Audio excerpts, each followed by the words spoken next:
Idol, panoorin mo tong play ni Coach Norman Black kay Wright. Aangat siya dyan pero pinipigilan siya nitong thigh player, then lusot na lang siya sa kabilang side kung saan, ayan nga mga idol, nakahanap ang gilas ng puwang sa kanilang depensa. Masyadong ina-anticipate nito ni thigh player yung pag-angat ni Wright, so hindi na siya umangat this time. Itong play na ito ay mala Ray Allen or Rip Hamilton type na play na may series of screens na pwede pong daanan ng inyong shooting guard. Hindi po nakapag-generate ng magandang tira si Wright dito and danging ISO na lang sa kanya. Mamaya makikita po natin ang adjustment ni Coach Norman Black. Ito na muna, ano yung mapapansin nyo rito mga idol? Na itong big man po ng thigh ay playing lazy defense. Lazy in a way na parang hindi siya masyadong pinahihirapan din ng mga manok natin.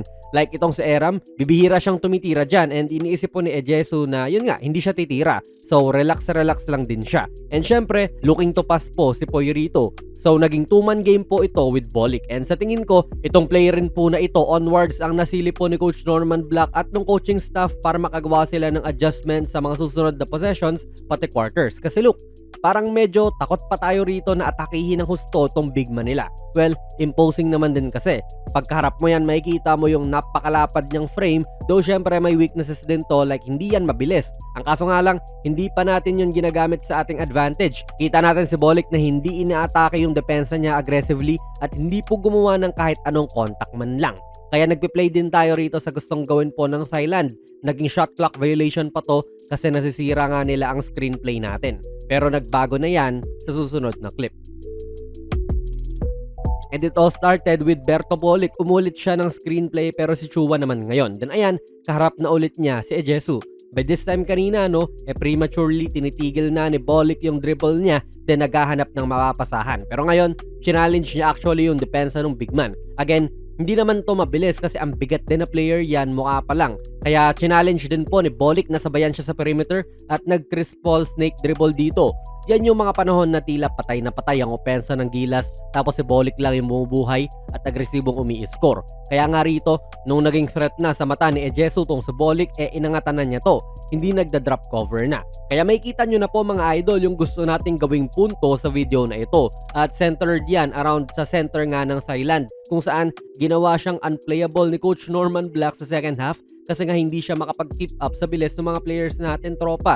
Tignan nyo, umangat lang siya, ang bilis na hanapan ni Bolik nung butas ang depensa nila. Mas kumpiyansang umatake kasi wala na yung big man sa gitna. Kaya matik sa second half, alam nyo na, sino yung wala rito sa mga thigh? Di yung big na si Ejesu. Nakaupo siya. Joke lang mga idol, mabagal lang din bumaba talaga.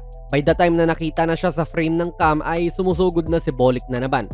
Aggressiveness din in attacking the basket, pinrovide po ni Bolik yan at hindi maka-keep up itong big ng Thailand. And kanina nga na parang spot-up shooter si Wright, ngayon po ay ginamit din siya sa pag-target kay Ejesu. Base syempre sa scouting report ay kailangan mong umangat dyan kasi si Wright ang isa sa mga better shooters din ng lineup ng Gilas sa SEA Games ngayong taon Maasabi mong laterally challenge din tong big man nila kasi wala na kagad siya sa postura kahit na parang isang step pa lang papasok si Wright nung tapatan niya. Ito po ay hindi perfect na short roll, hindi po nasalo ng maganda ng big man yan pero yan pa rin naman yung nangyari. Maganda rin na ngayon po ay Twin Towers yung Thailand and kinontra ni Coach Black to na si Malonzo, yung 4 ng Gilas na di hamak na maliksi kesa rito sa 4 ng Thailand ngayon na si Ejesu. Kaya mas mapapabantay mo to sa labas kasi kung hindi siya dedepensa dyan, wala, malilibre yung man niya. Kaya hindi rin katakataka na pumutok si Jamie rito kasi kumpiyansa siya at mabagal nga yung kalaban niya na big man.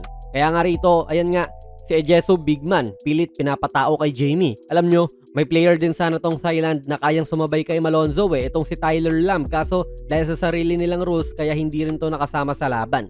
Binash pa nga mismo ni Lam yung sarili niyang bansa dahil dun 6'5 din kasi siya at masasabi mong kayang mag-keep up kay Jamie, di ba? Kaya kahit bad shot selection to, kumpiyansa pa rin talaga si Malonzo kasi ang layo paano? Di makasabay. So, naging matchup nightmare nga rin po si Jamie this time kay Jack Rawan naman. Actually mga idol ito take ko lang baka kasi sa mga antics nito ni Jack Warren this game ay masasabi nyo na hambog na player to at parang minamaliit nga yung Gilas. Pero bilang isang tutok din sa mga games ng Gilas hindi ko naman sa dinedepensahan tong player na ito kasi pwede ka naman talagang maasar sa pinagagawa niyan. Pero alam ko parang nasabi to sa report dati na idol niya si Junmar tapos ginagaya niya yung laro nito. Then parang event ata to sa Pinas na 3x3 tapos suot niya yung jersey ni BGR. Confirm nyo lang tong mga sinasabi natin ng mga idol. Base yan sa familiarity ko lang din kay Jack Rawan kasi I don't see him na hambog na player, sadyang pwede naman din sila matuwa at mag-antics ng ganun. Pangit lang din sa parte nila kasi olats kaya nakakahiya. Ang dating tuloy nauna yung yabang. Pero yan nga, hindi rin siya nakasabay kay Jamie and even tong si Ejesu ay hindi naging flexible enough para sa pa-sidestep ni Malonzo dyan. Kumbaga na-unlock din po si Malonzo sa second half dahil ginawa siyang priority ni Coach Black in a way na may advantage siya kontra kay Ejesu. Nag-adjust naman din po yung Thailand. Tulad nung sa dulo na hindi na nila pinalaro pa si Ejesu kasi lugi nga lalo pag pinagsasabay sila ni Jack Rawan. Pero wala, too late na at lamang na ang Pilipinas nun. Kahit pa hindi na ginandahan ng mga ref yung mga tawag that time. Solid rin nung pagiging aggressive ni Idol Berto lalo na nung mga time na need natin ang spark kasi siya talaga ang nag-provide nun. And sorry late po yung video natin pero yon nga ang nakita natin sa Gilas versus Thailand gold medal game last Friday. Nakita nyo rin ba to?